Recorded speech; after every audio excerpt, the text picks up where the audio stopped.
What's good, everybody? This is Coach Phil, and welcome to another episode of Deep in the Game, man. And we always have, the big name, the well-known stars, good coaches, different people, fans, the whole nine. But this one, I'm very excited to have this brother on, man. I personally believe he's going to be a rising star in the CFL.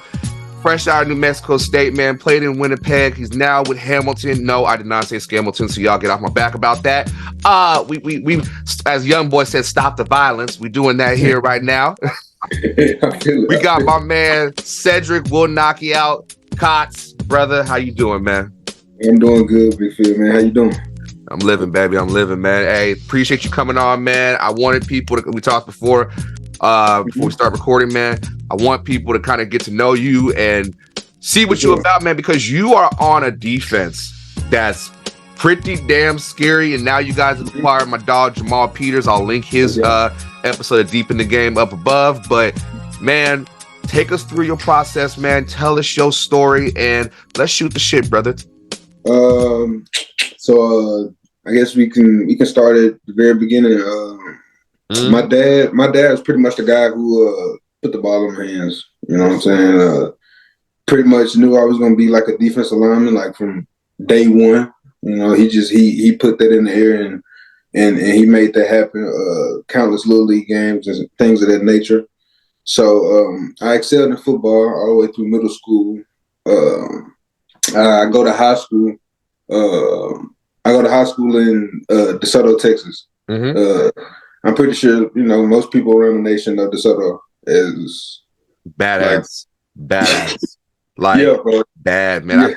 It's funny. I've had the last 3 episodes I've recorded, I've had 3 guys from Texas, from the Dallas area. I just did the one with Jackson the other day, Jackson Jeffco. So that's my dog, man. That's my dog, man. Y'all got some dogs coming out of there. I don't know what's in the water, man, but go ahead, brother. Hey, man, this out here. So I come out of middle school. I end up going to DeSoto High School, starting high school. And I come in, mind you, like I'm playing like D tackle at this time. I'm not really the biggest kid in the world. I'm probably like 5'9". I'm like 5'9". Wow. Little north of 215, 220, somewhere in that area.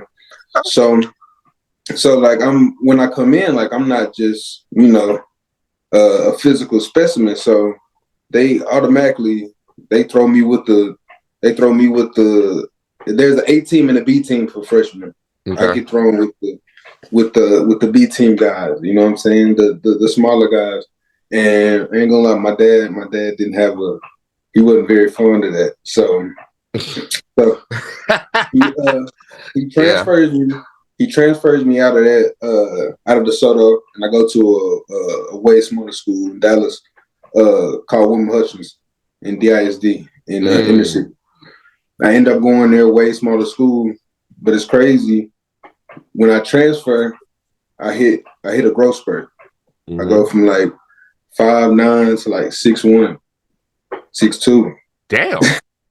So when that happens, that's when I was already great at football, but when you start to add that on, that's when it starts to take off for me a little bit. And then throughout high school, my time at William Hutchins, like the recruitment, even though I was excelling at football, like mind you, I went from probably the best school in the nation to one of the smallest schools in Dallas. So the recruitment throughout high school I didn't get my first offer till after my senior year. Like after my senior football season. So you didn't really get a chance. You didn't really get a chance to like go through the whole kind of pick out where you want to go type thing. Was it it was kind of slow? So I'm gonna tell you how it happened. So it goes through. I played through high school. I played my final high school game, and I have this. Mind you, this is like 2015. This is like before like HBCUs, like when you're thinking of going to like the next level, like all in all, people wasn't checking for HBCUs at this time. Unlike now, because it's more of an opportunity. They got so many gateways for them now. Oh yeah. But at that time, they really weren't. So I had some HBCU offers, And then like mind you, last game of high school was around like probably like October, early November, maybe somewhere around there. Yeah. So I didn't hear. I only heard from HBCUs until then, up until like right before New Year's. New Mexico State called me, and like I don't know anything about New Mexico State. Literally, I know nothing about this school. So they call me, and I'm like, yeah, I'm interested. Whatever, boom, boom. They want to bring me out on a visit. First thing I do, I bring out my phone. I look up New Mexico State. I'm like, oh, I saw Division I FBS. I'm like, they didn't know that at the time, but I'm like, I'm gone because I'm just trying to play against the best guys possible, so I can, you know what I'm saying, be on the biggest stage possible. Right. You know, at this point. So the process goes along. That ends up being my only Division I offer. So I end up signing to go out there. End up in Las Cruces, New Mexico, man. Yeah. What? Yeah, Las Cruces, New Mexico, man. So we end up in Las Cruces. And then my freshman year, I actually started playing my freshman year. I played as a true freshman in my first game against Florida. And I got hurt that following week in practice, so they gave me my red shirt. I ended up redshirting the year. Come back my red shirt freshman year. Started to play a little bit. Started some games. You know, played well. Played in spurts. And then my red shirt sophomore year. Oh, really, really, really, really. I should backtrack. Yeah. When I first got to college, mind you, I told you, like, when I saw New Mexico State, all I saw was D1. I had no clue what the record was. No clue, like, how historically, you know what I'm saying, bad we were at, you know, at one point. So, yeah. So, first season, I come in. The season before, they won the first 2 games and lost the last 10, right? Damn. Man. So we come in. So I come in my freshman year. Mind you, I got hurt. I told you I got hurt the second week. So I gotta. So I'm sitting on the sidelines. I'm just looking at this point. So we start the next year 0-7, right? Yeah. So you combine that with like the last 10 or first 7. That's a 17-game losing streak. We got the nation's longest losing streak. I have no clue. I have no clue we have the nation's longest losing streak, bro. So I'm sitting in there. So I'm sitting on the sidelines, and I'm hearing where the away games. I'm hearing people chanting. I'm like, what? We got the nation's longest losing streak, like, for real. So it's crazy, bro. I'm not laughing at you. I'm just laughing. I'm just laughing at the response. Like, yeah, this is I can only imagine being on the sideline. You pissed off about the game, and you hear somebody just going, "Y'all got the longest." He's like, "What? We do?" You start tapping dudes on the sideline, like, man, y'all knew that too? Y'all wasn't gonna tell me, all right? Like, I ain't know nothing. I thought y'all knew. Y'all been here longer than me. Why you put me on? Man, y'all didn't say none of this on the visit, man. I was just about to say that y'all was trying to just get me to come here blindly, and mind you, yes, they always tell you, mama always tell you, you know what I'm saying? I ain't gonna hold you, know. Always read the fine print before you put your name on the dotted line. Mother, they put you in a 360 deal. Man, damn near. Damn near. Hey, well, hey. So that happens, and we're on the longest losing streak, and then like Halloween of like, I believe it's Halloween of 2015, bro. We playing Idaho on Halloween. There's nobody in the stands. Like, we literally have the nation's longest losing streak. I'm watching from the sidelines. Like, this is the craziest game, goes in the double overtime. You probably have to watch it on YouTube, bro. And the game ends. Which game? Idaho versus New Mexico State in 2015. Wow. We'll have to check that out. To end our longest losing streak. The game ends with in double overtime with a tip pass in my guy Terrell Hanks. He catches the ball with his feet, with his ankles. The ball lands in his ankles, and he pushes it in his hands. Game winning interception, and that's how we end the nation's longest. This was on ESPN, right? Yeah, yeah. This is on ESPN, and this was at Idaho or was it? No, this is in New Mexico State. This is in Las Cruces on Halloween, man. It's crazy. I'm kinda because it was like top 10 would be rolling. Top 10, yeah. It was for sure. Oh, okay, yeah. See, it was on ESPN Top 10. Oh my, that was your team. Yeah, for sure, man. And you ain't have nothing to do with that win. Not a damn thing. Not a damn thing. Not a damn thing. On me. I seen it happen, bro. It was crazy. So that was freshman year. That was highlight of freshman year. We ended up only winning like 3 games, 3 out of the 12 games. So we got like 3-9. Yeah. And then my redshirt freshman year, I play a little bit. Mind you, I'm still playing defensive tackle. Like I played defensive tackle my entire life, all up until this point. So my redshirt freshman year goes by, and then I end up having a position change. Mm-hmm. They decided to try me out at defensive end. I never played defensive end, but this D-line is very similar in the movements and stuff of that nature. And I had the body for it too. So exactly. So they moved me out there, and then that season comes, and like we actually have like probably the best collection of guys we had. And mind you, we haven't won a bowl game in like 50 years. And that's the year we finally put it together. I had my best season as a college athlete. I think I had like 8 or 9 sacks somewhere in that area. 15. Let's. I'm big on numbers, brother. So let me give you your respect. First of all, high school wise, you were 4A defensive lineman of the year. So let's not snuff that out. Let's not snuff that. 60 tackles, 13.5 sacks, 5 forced fumbles, and 4 fumbled recoveries. All from the D tackle position, you said, correct? Yeah, strictly defensive tackle. And then, not to mention, even in your that redshirt sophomore year, all Sun Belt first team, played all 13 games with 9 starts, 8.5 sacks, tied for the team lead in quarterback hurries with 6, forced 3 fumbles, which it don't happen a lot, but to get 3 in a season. Man, it's crazy. Yeah. The wildest part about that, all 3 of them came in the same game. Here, man, look here. Hey, who was it against?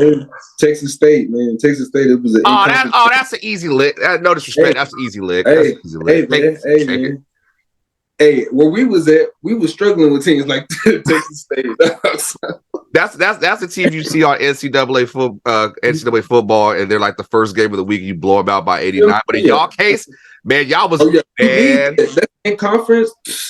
Ain't no game guaranteed at New Mexico State. That's why I need the NCAA to drop, so I can go and get on that dynasty, and I can take us to a natty, man. I gotta make that happen, bro. We got the same philosophy when it comes to that shit. But you take it into your even your junior year, you started all 10 games. You recorded 39 tackles. You actually had 8.5 tackles for loss and led the team in quarterback hurry. So it seems like getting to the QB is your forte. And when we get to break down the film, people gonna see, man, you have an uncanny ability to strip the ball from quarterbacks, man, and make plays out of it. Your redshirt senior year is when I personally believe you took off, and that's start all 12, 26 tackles, tied for team lead in sacks with 3, which to some people that's like, oh, it's just a low. No, that's in college you don't really get that many sacks, but when you do, they're impactful. You had good games against Central Michigan. You had a good game against Georgia Southern. My goodness, man, you were doing your thing. But as you progressed along, and then you made the decision, all right, I'm gonna take it to the next level. What would you say? Was your aspiration always NFL, or did you? Because at this time when you graduated, XFL was coming back. USFL was a little down the road, but where were you as far as what you wanted to do, transition? So like I told you, my pops had put the ball in my hands from day one. So the goal was always NFL. Like that was the goal from day one. So yeah, I didn't really dig into it, but in New Mexico State, I didn't the coaching, the environment around New Mexico State, my my teammates and things of that nature. I love those guys. Those guys made my experience, great, real smooth. But the culture and the people around there, I definitely wasn't the most liked guy. But I played because I had to play, because I was probably the best guy for the job at the time. You know what I'm saying? So, if you don't mind me asking, here on Deep in the Game, we like to be transparent about everything, man. And if you don't mind me asking, so for people to get a behind the scenes understanding of when we always hear about everybody always hear on TV about the culture and this, that, and the third, but would you mind explaining to us like what do you mean by you weren't the most liked guy in the culture and things like that? What was it about that? I would say like, to my peers, like I was well respected, like, around the locker room, like I'm well respected as, one of the better guys on the team.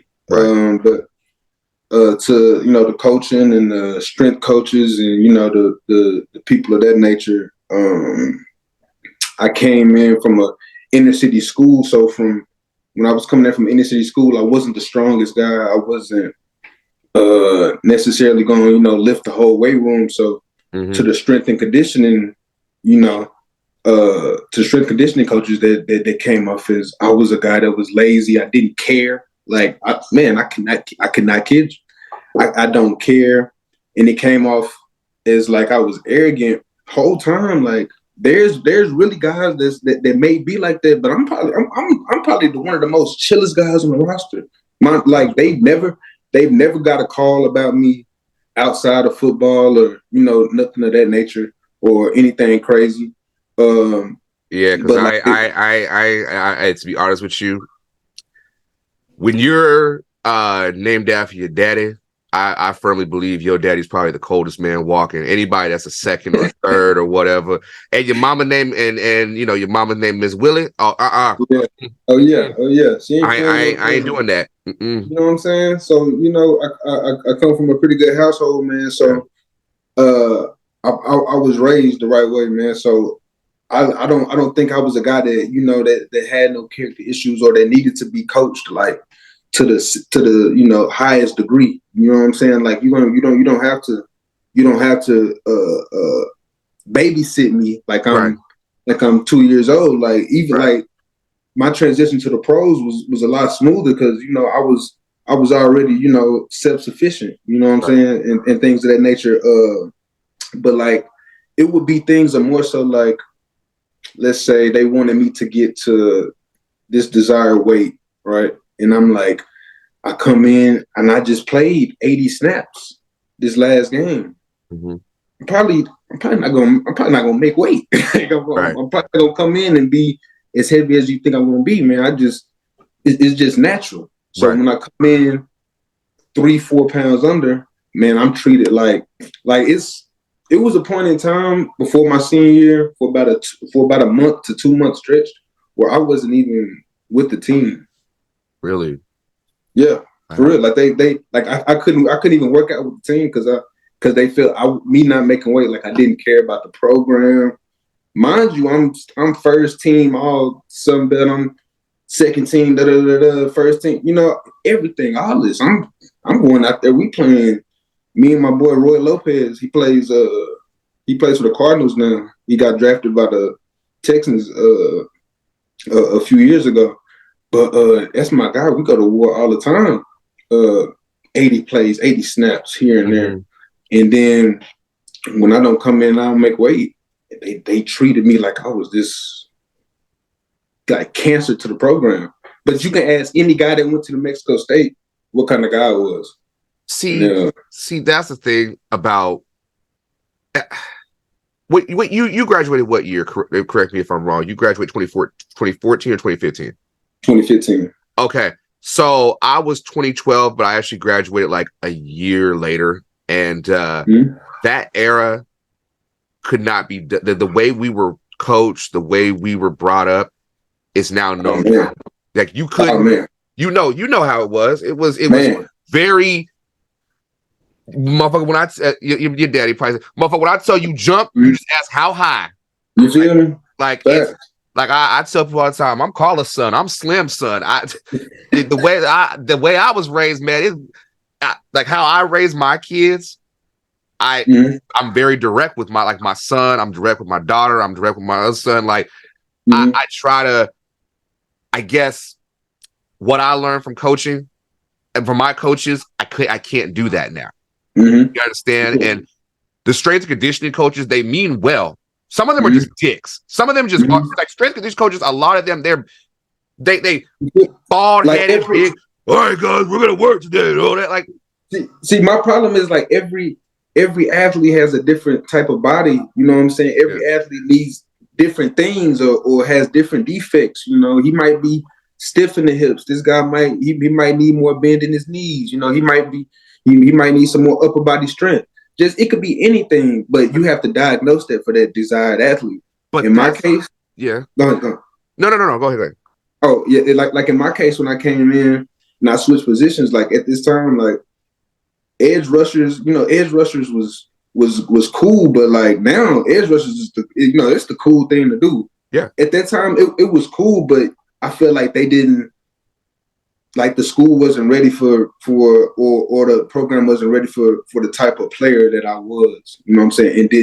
It didn't work with, the type of guy I was, because I needed specific things, but like the specific things they were doing for me, like it was a whole lot of nothing, pretty much.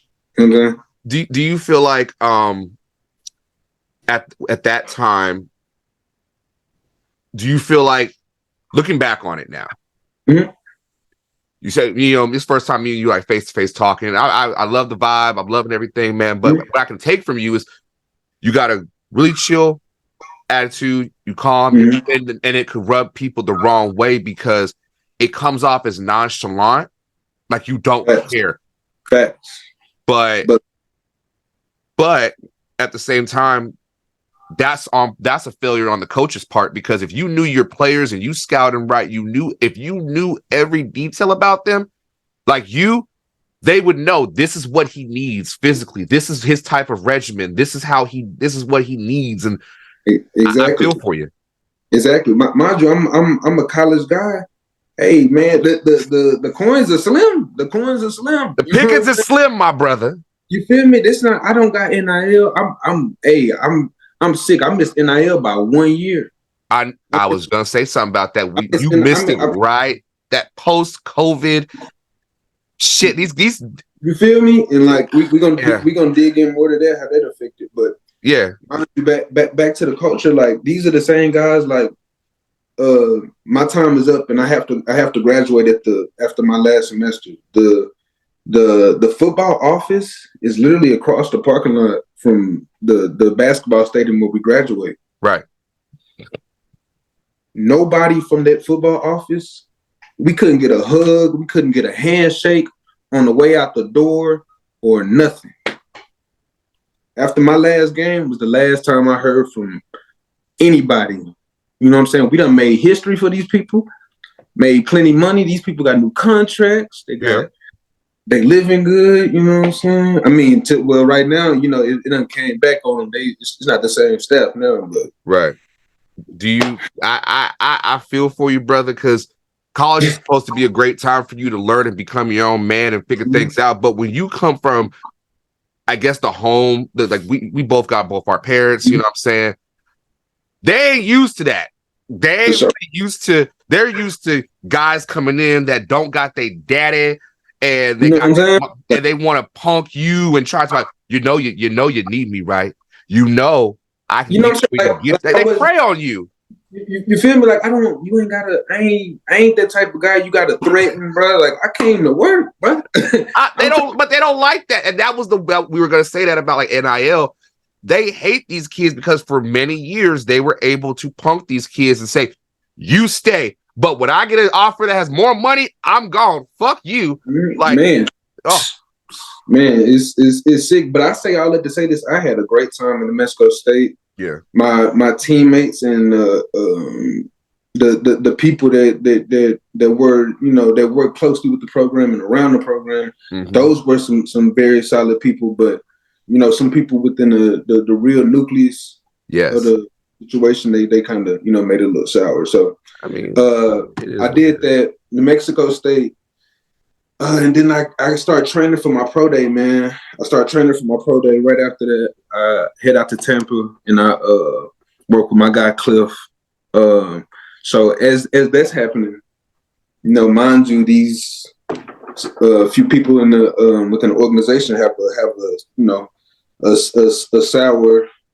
sour taste about my name. So when the NFL teams come and the CFL teams come, who they gonna talk to? They're going straight to those guys. And I'm not here to say that they bash my name or anything like that because I don't know, So that's not on me to speak on that. But what I do know is after I train and I work out, I have my pro day. On the way back from my pro day, the world literally shuts down. The world literally shuts down, man. So I'm like, oh man. So my line, as far as football wise, it goes completely dry. Like, wow, I hear nothing, like absolutely nothing. So I'm like, I know these coaches ain't put in a good word for me. COVID done hit, so I'm damn near thinking like, man, it's probably about the end of the road, Jack. It's not funny, but it's kind of funny looking back. You're like where you are now, like damn. And I'll be honest with you, cuz I'm gonna be honest with you, I can be. Mm-hmm. They did bash your name. They did. There's no reason why a guy who was all Sunbelt numerous times throughout his tenure at a school made impact, made history, did things that you did, even if it's not on like a SEC college football Hall of Fame level, but you to be. But it's crazy. Like we play SEC teams, and I got good film on them too. So, but that's the thing, though. Yeah, that you understand just as much as anybody else in the CFL that's been in your position. Coaches have their favorites. Coaches have to do. It's a business. It's fucked up. You could be the best person on the team, but they're always looking. I'm gonna say it. Some people got the complexion for the protection for the collection. There's a lot of dudes like us who we know we have the talent. We know we have the acumen for it, whether it's coaching or being a player. We have the ability to do it, but enough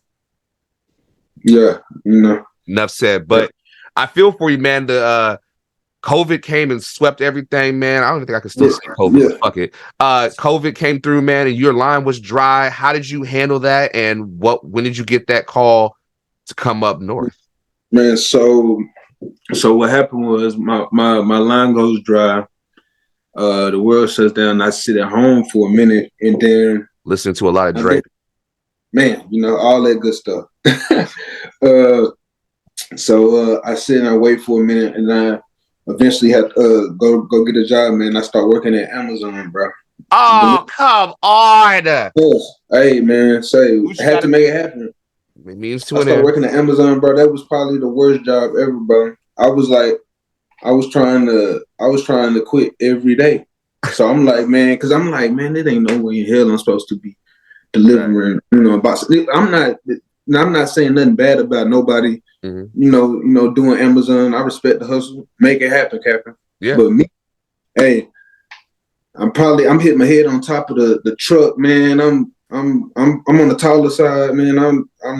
It's probably not for me, man. So I'm working, and then I get a call from my agent. It was like the spring league, they're having a showcase in their short on defensive ends because of COVID. This is in like September, and they was like they'll pay your way through the whole thing if you just get out there. I'm like, I'm out.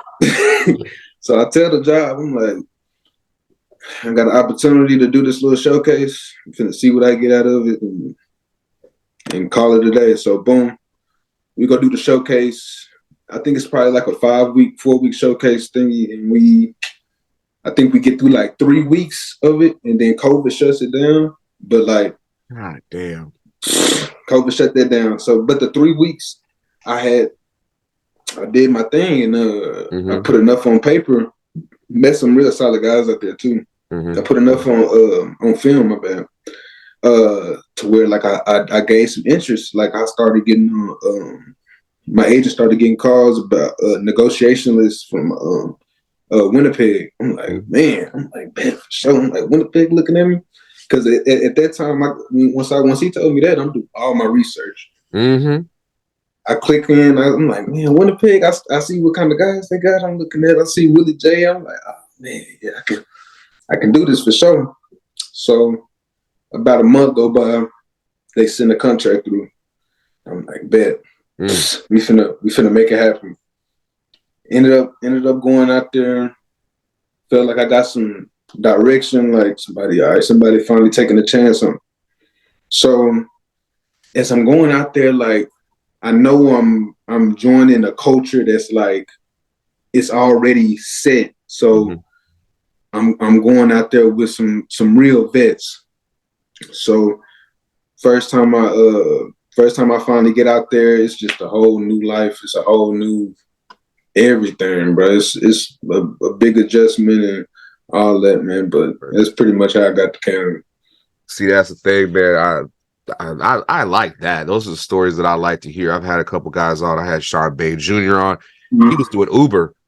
You know, we bonded over. We bonded over that. You did Uber? Yeah. Oh, so you know how it, man. I did it too. I was doing everything, bro. I'm gonna tell you. I'm gonna get into some like. So when I got to Winnipeg, I signed to go to Winnipeg. Yeah. And then I go to training camp out there, and like a lot of people don't know this. Like this is my first, like, mind you, like this is already a year removed from when I came out, and this is my first pro experience. Everybody in this camp has played in the NFL or played for another CFL team or multiple CFL teams or multiple NFL teams. This is my first experience with anything professional. So I finally get out there and I'm just seeing, like, you know, how the organization ran from top to bottom. The guys, they already got guys in spots. You know what I'm saying? I'm joining the Bombers. They got Willie J. They got Jack, Jeff Coat. At that time, they got Combo. They got Stove. They got guys that's already slotted in. They got Cedric, Big T. You know what I'm saying? Like the roster is filled, but they have to bring in guys for camp. You know what I'm saying? We got to make a training camp. We got to build out the roster somehow. And I just so happened to be a camp body that year. But at that time, I have no clue what you know what I'm saying? You're not thinking you're, you know what I'm saying, no camp body. But I come in and I exceed expectations. And they're like, oh, man. They keep me around the whole the whole camp. We didn't have preseason because of COVID. Yeah, I remember that. I didn't get to play any preseason games. But I stayed the whole camp. I stayed the whole time. And like the week before game week, final cuts, man, they end up letting me go.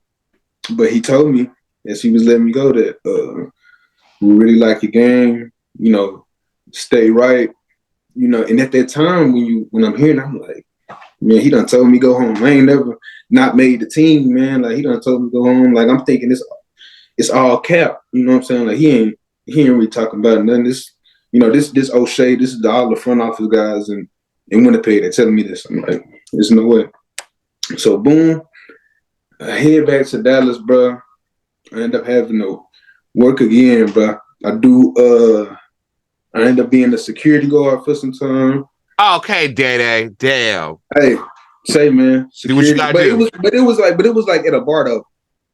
All right, ain't nobody fucking with you. Ain't nobody. You know what I'm saying? I was chilling the whole time, so I never had no problem. So I had to do that, and I was my mom's a teacher, so I tried out substitute teaching. You know, because I want to dip into coaching. Yeah. At some point. So that's nice. So I did both of those the whole time. Nice. Fast forward, I don't make the team. Winnipeg wins the Grey Cup. I'm watching the whole time on the on my iPad at the States every game. I'm watching every game, watching them go through everything. So yeah, the boys win. I seen, you know, Mike and all the people in the front office. I sent them a congratulation text, you know, and they actually hit me back and stuff like that. And it was like, we didn't forget what we said, you know, you know what I'm saying, be by the phone. So I'm like, man. So I'm like, I still don't think it's no way they call me back. So boom, time goes on, and they actually end up calling me back. They brought me back for another camp. So boom, they bring me back in for another camp. I'm familiar with the guys, and pretty much that's where it took off from there. Yeesh, man. We got more in common than I thought we ever would, man. I work in the education field, and we done been through some shit. Hey. But hey, you know what? It's good to hear that. We always hear about, stay ready and best of luck, and we hope the best for you. You're just a number to them. But for you to go in and take advantage of the opportunity that you got, more guys need to know that, man. Hey, even if I give you this little bit of rice, what you gonna make with it? And a lot of guys can't handle that. Mm-hmm. They you know what I'm saying? You gotta take what you get. Exactly. Take while the get's good, but then also I like that you've been through enough where you've seen both sides of pro football, but then humble enough to I'll work at Amazon. I'll be a substitute teacher. I'll be a man, that's character. In the moment you're not thinking anything about character, but it builds character and it makes you tough. And you got a chance to go and they brought you back, correct? They bring me back. I go through training camp. I actually get the chance to have a preseason, play some preseason games, and they bring me in. This is when they lost a couple guys. Combo, he went to the league, and T, he had went out. He went out and got shut up. and T got hurt. He hurt his Achilles, so he was out. And so he brought in two new guys. They brought in me being a rookie and my boy LB Mack. A little fast forward, my boy LB Mack. He still ain't playing right now, but free LB, he should be playing somewhere on somebody's team. You should look into him and LB Mack. I'm gonna have to get him out here, man, and show him some love. I got you, man. Check him out, man. He was on that bomber line with me. He made some plays. So boom, we come into that season. I make the team, man. I'm lit. Going to the season, and Jackson is nicked up a little bit, so he was in and out of the lineup. So that's when I got an opportunity. Me and LB pretty much. It was Willie on one side, and me and LB, we were splitting reps on the other side whenever Jackson wasn't in the lineup. You know what I'm saying? So I was getting opportunities and spurts, here and there. You know what I'm saying? They believed in me enough. I got a few starts in that loaded room with, Willie and all the guys. But just being around them dudes, bro, I just gained, even with practice, bro, the practice reps. I'm going against Yoshi. I'm going against Big Stan. I'm going against Fat Pat, Big Pat, man. In the middle, hey man, I'm every day I'm coming to work with real vets and real guys that's got resumes. They resumes long, man. You feel me? Right. Every day, and get to really see how it is being a professional. So not only was I was just sitting and learning football, but I was learning how to be a pro, on day to day, how they carry themselves. So wow, we was going through that, played here and there, and then Jackson comes back for a long period of time, and that's when I go to the practice squad. Me and my boy LB, we end up on the practice squad for a minute. Right. He gets released, right? Yeah. So they release him, and mind you, I'm like, oh damn, they done release my boy. I've been on the practice squad. We both on the practice squad. I'm like, man, I got to be next, right? So boom. Fuck. Oh, you feel me? I done already been cut. That's a scary feeling. Well, hold on now. You let my boy go. Who getting fired? You feel me? Jeffco come back, and when Jeffco come, what Jeffco comes to do. Come on, man. Chopping. Bye. Come on, bye. Bye. Come on, man. I'm sitting here every day. It's an honor to sit there and just really watch guys that's really, technicians with rushing the passer, him and Willie, and just really get a front row seat to what they do every day. So you in heaven. You in a position of it may not happen ever again, but I need to soak up as much free game to the point where it's annoying. You know what I'm saying? For sure. I'm sitting here, I'm watching these guys. So boom. Jackson come in doing his thing. They release my boy, and then I think Jackson get nicked again, and they bring me back off the practice squad. I've been on practice squad for like a month at this time. They bring me back off the practice squad to play against SAS. So they bring me back in. I come in and I play probably my best game since I was a pro. I go crazy because I'm more comfortable in the scheme. I've been on practice squad. I done watched the whole practice, all the practices all the way through, rep by rep. I'm chopping it up. So now when I get back in the lineup, now I'm flying. I'm flying with everybody else. So I go in and I do my thing. I play. I have a pretty good game. So next week come, we on to next week. I'm locked in. I'm probably gonna play this next week. And then Monday comes, I'm sitting in the special teams meeting, and then Coach O'Shea, I see him in the doorway, and he points at me. He's like, come here. He motions me to come here. I'm like, damn, Coach O'Shea. So he pulled me into his office, and he got the chairs set up like front to, you know what I'm saying, face to face. I'm like, hold on now, been here before. I know I played. I thought I played pretty good. I know he ain't finna cut me. You know what I'm saying? So he sit down. He was like, man, I hate to do this. I really didn't want to do this. I'm like, oh man. He was like, but you've been traded. I'm like, traded? I'm like, traded. They hit you with the ultimate swerve. I said traded. He was like, yeah, the Tiger Cats just traded for you. Traded Darby for you. I'm like, Alden Darby? Yeah, I'm like, damn, I'm just a practice, you know what I'm saying? I was a practice watcher dude. I know Darby had been an all-star at one point. He made some plays. I'm like, that's crazy, you know what I'm saying? Because I didn't know they was having friction over there in Hamilton with Darby and their situation. I don't know exactly what happened with that. I don't know. But I don't know exactly what happened with that. But they ended up packaging them back to Winnipeg. And mind you, Darby was on the team in Winnipeg the first time I got cut. Mm-hmm. I think he signed back over in Hamilton like that following year in free agency, and they wanted him back because I think we had some injuries in the secondary, and Jackson was coming back, so they traded me. So at that point, like, bro, I started seeing stuff on the some fans. I was like, man, who the hell is Cedric Wilcots? Like, why are we trading for this dude? Yeah, stay out the comments. You know what I'm saying? It was crazy for me, but at the same time, everybody was like, man, it must suck to get traded from Winnipeg to Hamilton. But me in my position and everything I went through, I'm like, bro, somebody want me on their team. Yeah. Like I ain't gonna have shit if I don't go, so I gotta go. You feel me? And then that was crazy, like, bro. So I get traded, bro. Mind you, I tell everybody I get traded. Yeah. And I got to be at practice the next day. Yeah.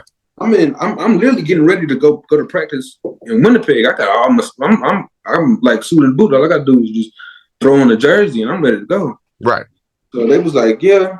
I talked with Coach O. I talked with everybody, and they was like, yeah, we want you at practice tomorrow. So I'm like, oh man. So I literally have to pack up my whole life, move it to Hamilton, like, all in the span of a few hours. Do that, bro. I get there, put this big old playbook in my face, and I got to learn this whole playbook. And like you said earlier in the podcast, like, Hamilton defense is not simple. It's like it's a lot of moving pieces. Everybody flying around. Everybody coming in from different. It's for people at home when you watch a Hamilton Ticats defense. And yes, I am giving credit. We're crediting you. I never have bashed them badly. You know how it is. It looks like what is it? Organized chaos. Yeah. It's. I swear, I always see the DBs.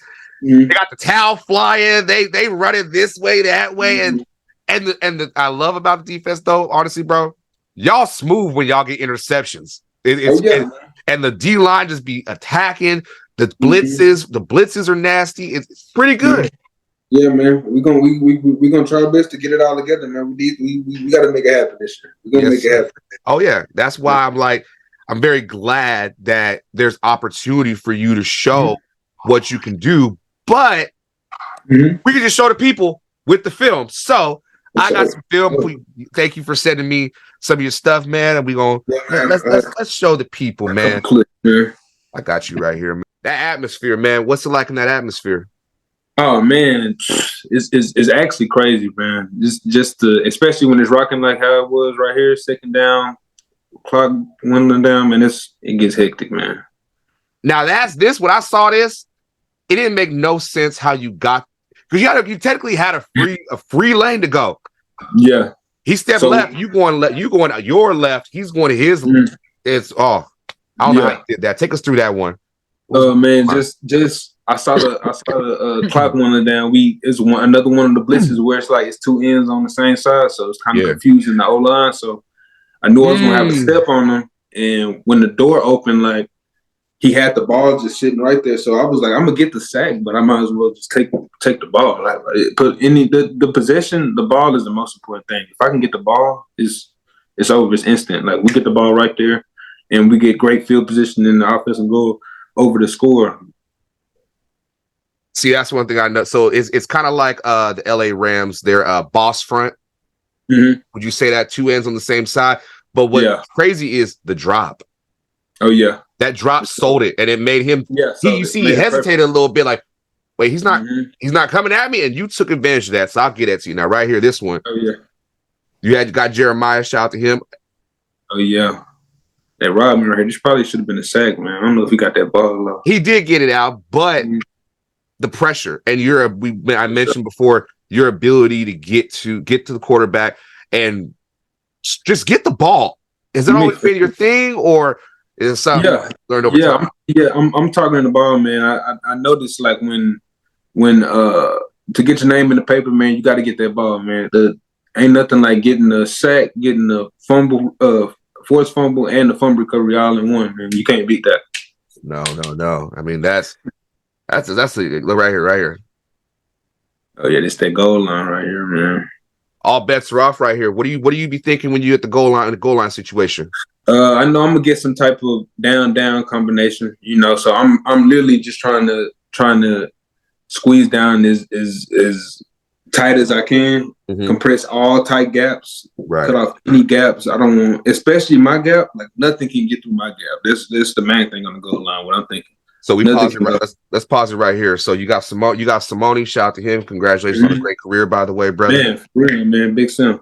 So right here, so you got him. So you got A, B, C, D, but you're playing right here. So that's so you're playing 5 tech right here. You're more. See, now we're getting into football shit. Let's talk about it. So are you more head? Are you trying to be head up, or are you trying to play the shoulder? I'm really playing the inside shoulder of that tight end. You know what I'm saying?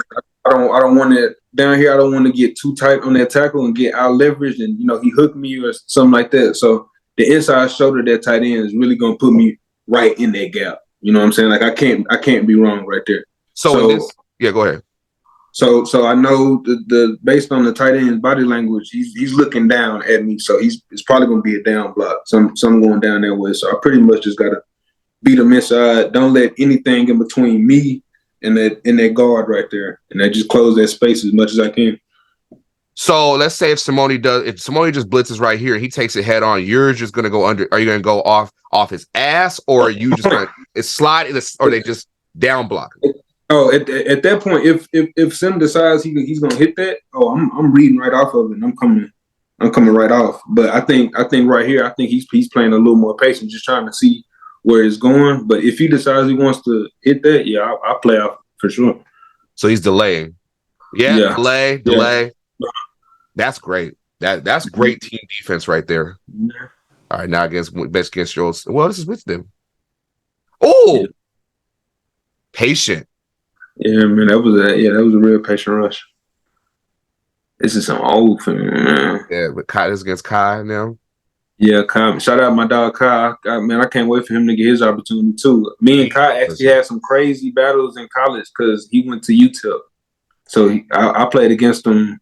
I done played against Kai like 4 times. Jeez. Played against almost everybody good, man. Oh, yeah. All right, here we go. This is against Calgary. You already know they want to run the ball, but damn. Yeah, man. What you got to do, but damn. Got to make it happen, dog. Yeah, you. Ooh, okay. Oh, damn. All right, here we go. Replay it. What you thinking right here? I see big bone crusher, man, Big Derek, man. I just saw his eyes going down. And once his head was going down, I knew something was coming back to try and get me. So just beating that back block as fast as I can when I seen it coming back, because I knew Bo my dog, but I knew Bo wasn't taking off running. So nah, Bo ain't running nowhere. Yeah, man, Bo ain't taking off running, man. And then Kadeem, shout out to Kadeem getting into Toronto, going to Toronto, man. But when it comes to Kadeem, how do you decipher the difference between most running backs and how to tackle them? Is it the same, or is it more of a, hey, I know I can't get all the way to the ground and gator roll and wrap them, hawk roll, but what's your process on that? For me, it's pretty much different depending on who you're going against. Like you said with Kadeem is he's one of those guys. I'd say he's like a complete back, because he can break you down, juke you, but he can also get behind his pads. He can get vertical for sure. So you gotta bring your lunch pail with him. You better hold on. You can't come in there half stepping with a guy like that. Him, Brady, Big AJ. You can't come in there playing with them boys, man. You better come in there with your hard hat. Get them boys down on the ground quick. Yeah, man. Yeah. So we've talked about pretty much everything, man. I got 5. I do the rapid fire 5 questions, man, and we get up out of here. For sure, my man. Let's do it. All right. What do you like to do in your free time, man? What stuff you like to do? Yeah, I'm usually laid back, chilling, man. I'll be on the game, man, with my guys.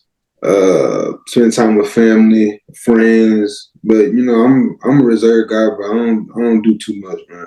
You stay out the way. No respect. Out the way, man. I feel it. Okay. Since you a Texas boy, man, favorite food, favorite meal, you going home, you need it. Man, I ain't gonna lie, bro. I'm a big fried chicken guy, bro. You put a good plate of fried chicken in front of me, man. Some macaroni, man.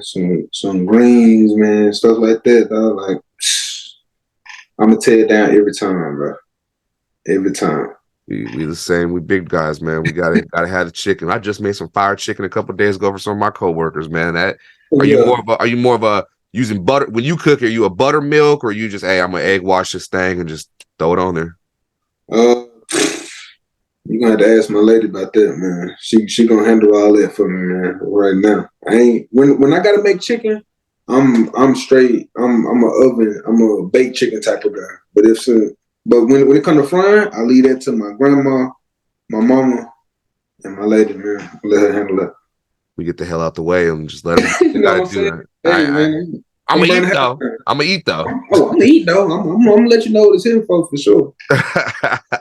Go-to seasoning for you. What's your seasoning? Are you a Johnny's or you Lowry's? The great debate. I'm a Lowry's guy, bro.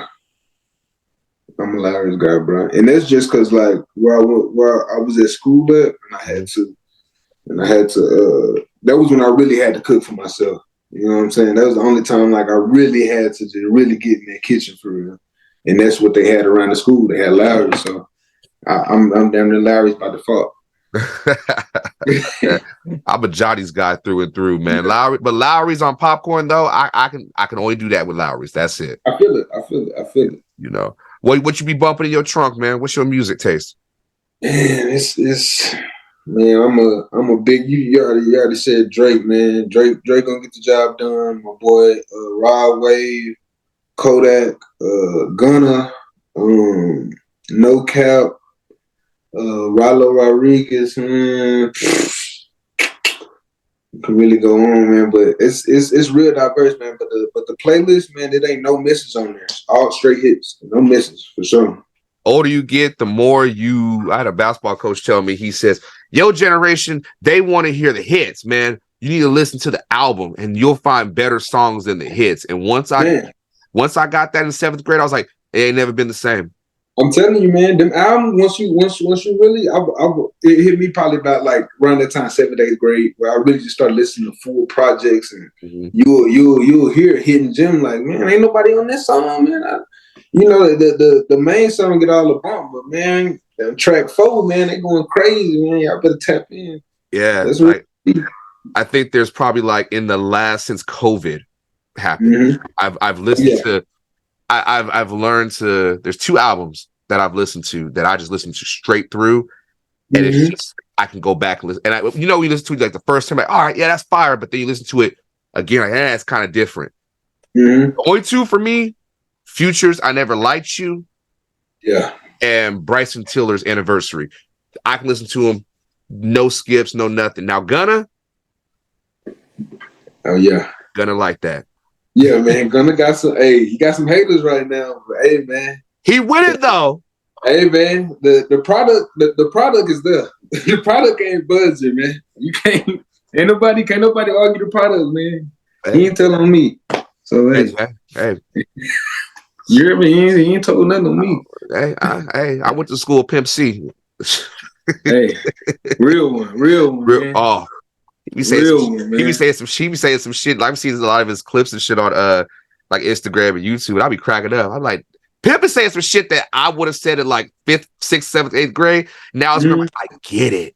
Man, hey man, if Pimp was still here, man, the game. They think they got quotes now. That's real game right there. That's real.